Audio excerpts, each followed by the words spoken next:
Hello everyone, আসসালামু আলাইকুম। Recipe চ্যানেলে আপনাদেরকে স্বাগত। আজ আমি আপনাদের মাঝে শেয়ার করব পুষ্টিগুণে ভরপুর পাখির মাংসের রেসিপি।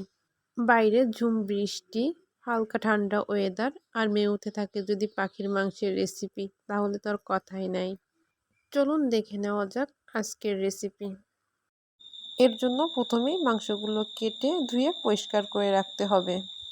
এরপর একটি প্যানে তেল গরম করে নিয়ে দিয়ে দিতে হবে 2 টেবিল চামচ পেঁয়াজ বাটা, 1 টেবিল চামচ রসুন বাটা, 1.5 টেবিল চামচ জিরা এলাচ বাটা। এরপর সমস্ত উপকরণগুলো খুন্তির সাহায্যে কিছুক্ষণ নাড়িয়ে নিতে হবে। এরপর দিয়ে দিতে হবে 1 টেবিল চামচ লবণ, 1 টেবিল চামচ হলুদ গুঁড়া। এরপর কিছুক্ষণ নাড়িয়ে দিয়ে দিতে হবে এলাচ, দারুচিনি আর 3 টেবিল চামচ লাল মরিচ বাটা দিতে হবে। এরপর সমস্ত উপকরণগুলো কিছুক্ষণ নাড়িয়ে দিয়ে দিতে হবে সামান্য পরিমাণে পানি। এতে করে মশলাগুলো ধরে যাওয়ার সম্ভাবনা থাকবে না আর সুন্দরভাবে কষিয়ে নেওয়া যাবে। কিছুক্ষণ কষিয়ে নেওয়ার পর দেখতে পাচ্ছেন যে উপর থেকে তেল ভেসে উঠছে। এ পর্যায়ে দিয়ে দিতে হবে পাখির মাংসগুলো। আমি এখানে 6 পিস মিডিয়াম সাইজের পাখির মাংস নিয়েছি। এরপর মাংসগুলো কিছুক্ষণ কষিয়ে নিতে হবে। কিছুক্ষণ কষিয়ে নেওয়ার পর দেখতে পারবেন যে পাখির মাংস থেকে হালকা পরিমাণে পানি বের হয়েছে। এ পর্যায়ে আপনারা পাখির মাংস কিছুক্ষণ কষিয়ে নেবেন। কিছুক্ষণ কষিয়ে নেওয়ার পর যখন দেখবেন পানিটা শুকিয়ে গেছে, এ পর্যায়ে আরেকটু ভালোভাবে কষিয়ে নেওয়ার জন্য দিয়ে দিতে হবে 1/2 কাপ পরিমাণ পানি।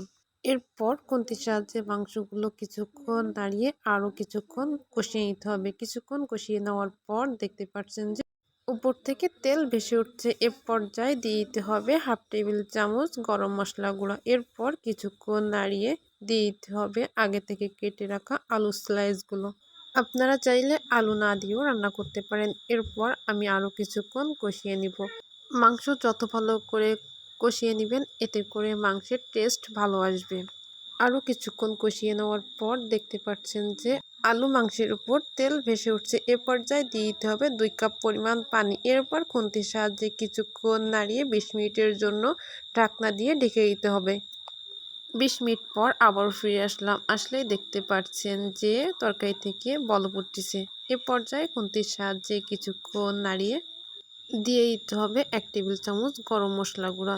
এরপর সমস্ত উপকরণগুলো কিছুক্ষণ নাড়িয়ে আরও 5 মিনিট জাল করে নিতে হবে।